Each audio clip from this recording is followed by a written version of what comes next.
आणि आता उर्वरित जिल्ह्यांच्या टॉप 9 आपण बातम्या बघूया।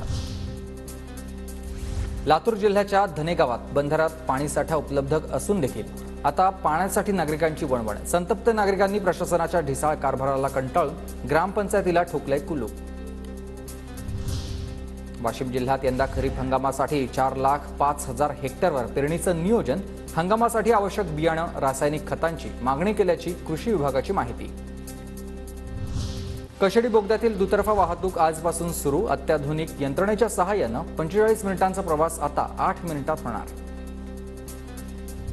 पुण्याहून भोरमार्गे महाडला जाणाऱ्या मार्गावरील वरंद घाट आजपासून 8 दिवसांसाठी वाहतुकीसाठी खुला। प्रवाशांच्या मागणीनंतर 8 दिवसांसाठी रस्ता सुरू।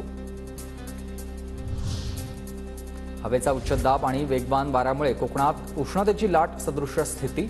गेल्या 2 दिवसाच्या तुलनेत किनारपट्टीवर सरासरी 1.5 ते 2 अंशांनी तापमानामध्ये वाढ।